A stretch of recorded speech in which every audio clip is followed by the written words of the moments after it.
Here's a quick update on the nor'easter for the northeast.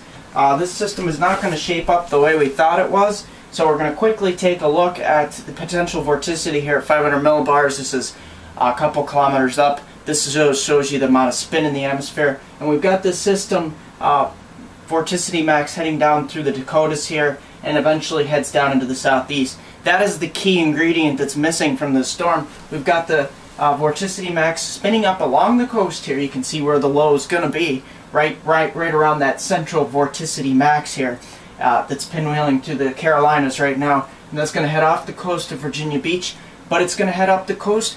But you see this back here in the Midwest, this vort max here, this is actually lagging too far behind the main system here. So it's not going to phase the way we predicted it to. And the models predicted it to, and it almost becomes, you can almost see it becomes almost like a little cutoff low, and it's not going to be very strong. So that's the thing that we're looking at right now, and this is very good news for the coastal communities that were affected by Sandy.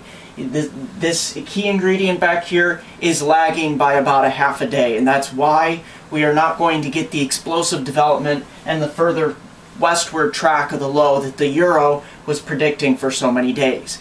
Now, that being said, the Euro is much further out to sea now, and let's take a look at snowfall accumulations. I'm only expecting 1 to 3 inches from down East Maine all the way through the White Mountains, through New Hampshire, southern Vermont, western Massachusetts, down into the mid to lower Hudson Valley of New York, heading towards Monticello, New York, heading just southeast here of Scranton, mainly the Poconos region, Mount Pocono, heading down through Route 476, and just northwest of Philadelphia here, and that's where the snow cutoff pretty much cuts off, just north of northeast of Baltimore here.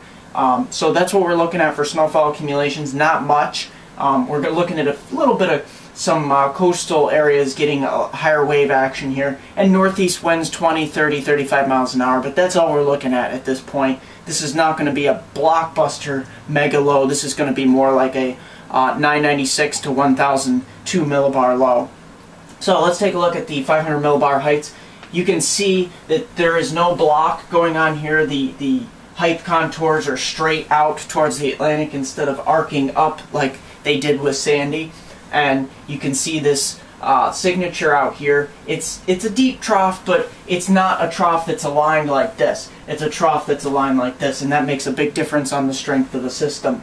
And we've got back here, we've got waiting in the wings back here. Look at this ridge. This is a huge ridge here across the north central plains heading back towards the western states, and that ridge is going to head east and spread very warm air across the northeastern states.